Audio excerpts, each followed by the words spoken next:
only did we completely reconfigure our haunted Hollywood show for our new house, but we always want to plus it, so we started talking about adding King Kong by January.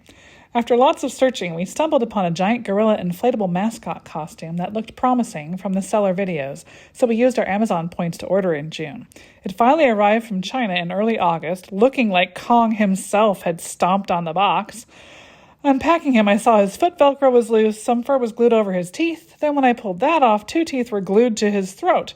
However, the face looked good and he was pretty big, so I did Fay Wray's revenge carrying off the porch to go repair him to test inflation. Since this is designed as a costume, it's meant to supply your own battery to wear in a vest that clips to the suit from the inside. The battery connection cord came with a plug into the built-in fan on one end, with the other end as 2 separate leads, which Glenn first connected with alligator clips to his variable power supply for testing. Then for the show, he connected the leads to a repurposed 12-volt DC power brick so we could plug it into our AC house power. The costume instructions were all in Chinese, but the photos plus the battery requirements on the Amazon listing helped as much as our Google Translate app. Then we were ready for our first test. Here we go. Is Kong gonna inflate?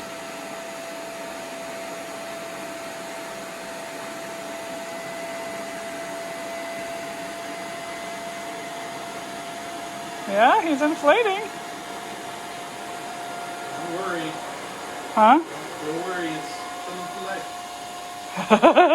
Looks like he's waking up. Don't worry, the fan's not flat against the floor. No, the fan is in his crotch.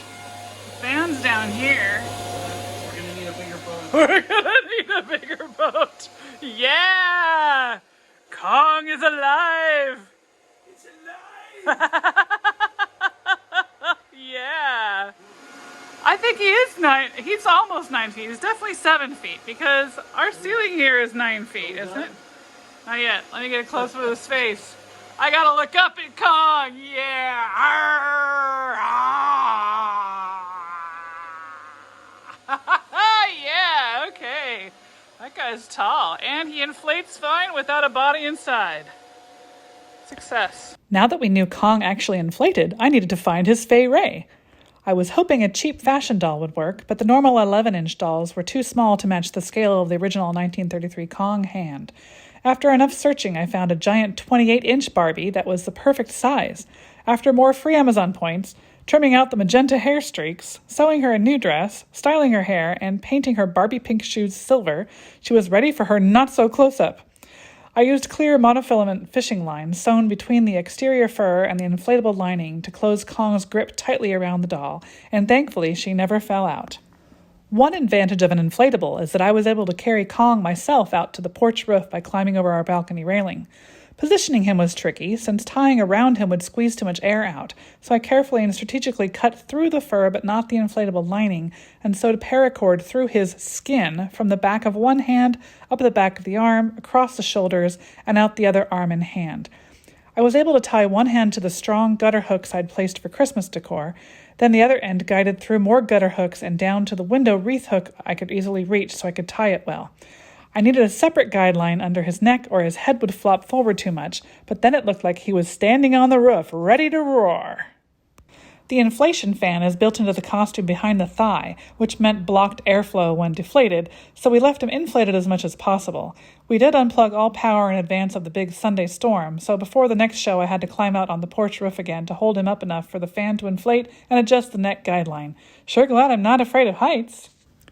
The tech setup by Glenn included a wireless DMX strobe light on the porch roof with the triggerable Sprite media player with wireless DMX trigger inside the turret. The media player running the window video and the roar audio was cabled HDMI into the inside projector and an audio cable out the window to the Bose speaker on the porch roof. None of the porch roof tech was weather safe, so they were quickly taken inside before the Sunday storm and reset when I reinflated Kong. That area on our porch roof doesn't have windows, so the darkness ended up working perfectly to hide Kong for his big strobe light roaring reveal during his movie clip, especially since the upstairs turret showed the famous window scene reaching in and grabbing our heroine. Editing the Beauty and the Beast window scene was harder than I anticipated, since when watching the movie, it seems they keep cutting between the same window shot and close-up reaction shots, But none of the window shots are actually the exact same camera angle, so it took a lot of traveling keyframe position adjustments and reusing previous shots to make up for the reaction shot timing. We rear projected from inside the turret onto projection fabric hanging flush to the 2 front windows, and many in the audience commented how it really looked like the scene was actually happening in the turret.